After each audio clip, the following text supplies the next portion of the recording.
ಹೀಗಾಗಿ ಅಮೇರಿಕ ಇವತ್ತು ಎಲ್ಲ ಕಡೆಯಿಂದ ಯುರೋಪಿಯನ್ ಯೂನಿಯನ್ ಆಯಿತು, G7 ಆಯಿತು, G20 ದೇಶಗಳಾಯಿತು, ಬ್ರಿಕ್ಸ್ ಆಯಿತು, ಎಲ್ಲದರಿಂದನೂ ದೂರ ಅವಗಣನೆಗೊಳಗಾಗಿ ಆಗಿಬಿಡ್ತು.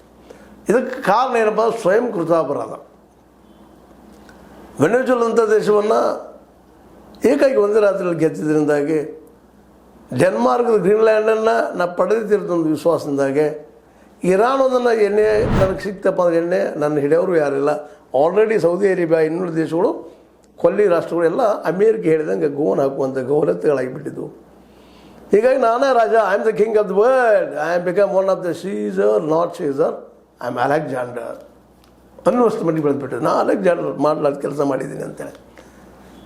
ವಿಶ್ವ ಭಾಳ ಅದ್ಭುತದ, ನಿಸರ್ಗ ಅದ್ಭುತದ, ಮಾಡಿಕೊಡಲಿಲ್ಲ. ನೋಡ್ರಿ, ಇರಾನ್ ಅಂತ ಒಂದು ಪುಟ್ಟ ದೇಶ, ಎಣ್ಣೆಯ ದೇಶ, ವೈಜ್ಞಾನಿಕವಾಗಿ ಬೆಳೆಯಲಾರದ ದೇಶ, ಧಾರ್ಮಿಕ ಅಂಧಾಭಿಮಾನಿಗಳು ಸಾಕಷ್ಟಿದ್ದಂಥ ದೇಶ, ಇವತ್ತು ಮಿಸೈಲ್ಗಳ ಮೇಲೆ ಮಿಸೈಲ್ ಹಾಕಿ ಹಾಕಿ ಹಾಕಿ ಇನ್ನೂ ನಮ್ಮಲ್ಲಿ ಇದ್ದಾವೆ. ಈಗ 10% ಖರ್ಚಾಗಿದೆ ಅಂತ ಹೇಳ್ತಾ ಮತ್ತು ಹಾಕ್ತಾ ಮ್ಯಾನ್ ಪವರಲ್ಲಿತ್ತು.